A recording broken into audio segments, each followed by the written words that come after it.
A copyright strike and a community guideline strike ruined my momentum of uploads here, and because of that I missed talking about 4 amazing chapters. So for now, until I figure out a better format, I'll use footage sparingly as well as a few still images, so as to not anger and enrage YouTube-sama. Also, this casting, beautiful, phenomenal, perfect. It may take them 20 years to finish this show, but the casting is peak. I think it's very safe to say this is the best flashback in One Piece history. Even better than the Oden flashback. Because there's just simply too many legends being showcased. There have been too many boundlessly interesting plot threads, and all done in the span of 3 minutes. The One Piece clock may be worse than Dragon Ball's at this point. It's probably 2 minutes and 30 seconds at this point, so there's still another 30 seconds or so. He said I could win an Oscar for best screenplay in 2 minutes. I don't even need 3, but if you insist. Xebec, Davy, has exceeded my expectations. He shattered my preconceived notions with immense conqueror's haki. Sengoku was doing bodacious levels of fibbing. Sengoku-san, what are the rocks pirates? Oh yeah, you're too young to know what I'm about to say is cap, so listen closely. The only thing he's been right on is Roger and Garp teaming up to face one entity, but that entity is essentially Dami reversing Xebec.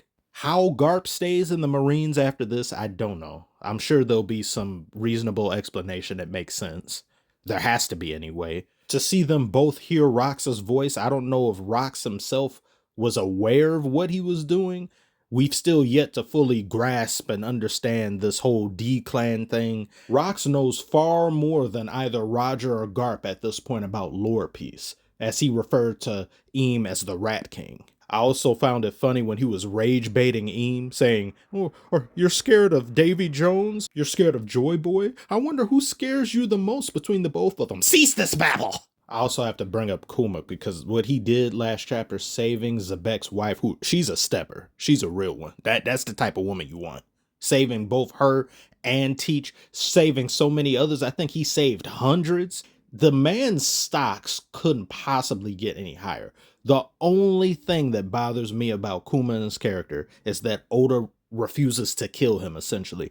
I think it would have been beautiful, a beautiful tragedy, if he died, but we get to remember him fondly and see how much more of a hero he is or was than we had originally thought. Oda's refusal to kill characters really disturbs me. It really pisses me off. But anyway, that's a conversation for another day.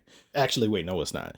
This just shows me, this whole flashback essentially shows me that when Kaido and Big Mom reappear, they're going to be heavily redeemed. They're going to be aiding Luffy. This flashback has actually done Big Mom better justice than any real previous showing of her than we've seen. I wish she was just executed better as a character and not this overpowered plot device that uses Conqueror's Haki for page 1, but won't use it against Kid and Law. I gotta stop complaining. I gotta leave the complaining for another time. But the main big 3 of the Rocks crew being Whitebeard, Big Mom, and Kaido, they're real ones. I was thinking that Big Mom, Kaido would be the one. I didn't think Whitebeard would ever be the one that would betray someone or do this and that. But everybody is real as hell. They stood and fought with him in a battle that meant certain death. And Oda finally gave us a fight, not just clash of clans. One Piece is primarily story driven. The fights take a back seat to the lore, which I don't have a problem with at all. It's just we had seen so many different clashes and it had become somewhat excessive. And we never get to see any more fights, really. It's just the clash and then the fight either happens off screen. We just want more. Feed us, Oda. I mean, he's already feeding us, but then sometimes it's like he removes a plate or takes some away, or like he takes the seasoning away. Sometimes it's like, no, can I have that too? Maybe I'm greedy. I don't know. Now, it seems to me that at the very least, we're getting one more chapter of God Valley just to wrap things up, because they need to get off the island. How do you get off this island necessarily? You've got still there. You've got these other factors at play. And I'm expecting Roger to do something incredible, because we saw Rayleigh and Gabon heading back towards him after everybody that they've got over there are accounted for on the ships, because they want to make sure Roger's safe. Something probably happens to them or they're in heavy danger, and then he'll go crazy, because we need to see that thing that Garp said, that when Roger's friends were in danger, he turned into a demon. We need Roger to do something to remind people who he is, because Xebec has overshadowed so many different people here. We need to be reminded again. Well, not me. It's some of these other people that's over here. They talking down on Roger like nobody's business. They're like, that fraud. I mean, yeah, he found the One Piece, but nobody was really looking for it. Luffy has so many. That's how I imagine people will talk about if it was sort of like how people talk in basketball terms, and it'll be a lot like, I mean, was his era really all that difficult looking for something no one else was looking for? Meanwhile, Luffy found the One Piece in an era where everyone's looking for it, including the world government. But for the most part, I don't have a problem with how Roger has been portrayed because, number one, he isn't the focus here. He's one of the main people that we're looking at, of course, but he isn't the primary focus. That's Xebec. And this is a far younger Roger. This is a Roger who's yet to be enlightened. He straight up said to Garp as they're looking at a Domi reversied rock, he's like, hey man, I'm just all about clapping cheeks and getting treasure. Like, that's the reason I get out of bed in the morning and I do this pirate shit. But now I see what's really going on here. This interests me. I ponder at what really goes on in this world. I must learn about it. I really love what Oda did here because it shows there's multiple layers to a man.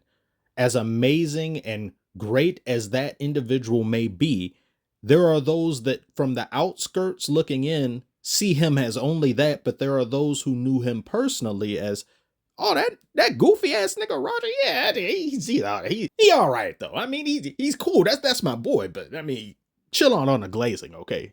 That man was down voided century over Shaggy. That's what his friends, being Rayleigh and Gaban, would say. They had a unique understanding of just who Gold D. Roger was, the man, not just the Pirate King. I also very much enjoyed how both he and Garp are talking about hockey, how to utilize it, what they need to do in order to get out of the situation they're in, or they're both dead. I'm still waiting on Roger to do the hockey bloom or something to relate to the current present day situation that the Straw Hats now find themselves in. When Gaban was talking to Luffy about be mindful how you use hockey, if we see Roger do it in real time, then it would just relate so beautifully to what's currently going on, or maybe that'll be saved. I'm not quite sure. Of course, because I haven't seen it yet, but I hope we get something like that. I also really like how Dragon has come full circle now, or at least the early throes of what type of man he'll become, the one that we're acquainted and familiar with, where he went at the beginning of God Valley asking questions, taking orders, to he go just start packing out Marines who aren't helping people because this was an atrocity. This was genocide. And to bear witness to that and the others to pass it on as, oh, it's okay. He's like, no, this changes you. And we see that change now. So great showing from him. All around phenomenal. Every single chapter at the very least has been a 9 out of 10, if not 10 out of 10. Beautiful. If they're smart, they'll make this into a movie. If they put this into a movie, this will do numbers. This will do what Demon Slayer did, if not better.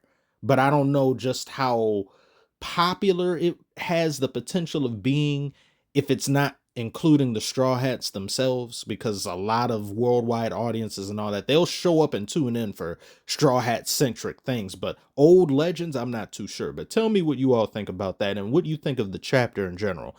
I love this flashback. I love One Piece, one of my favorite stories of all time. Like and subscribe if you are new. Appreciate you for joining me today, and I'll see you on the next one.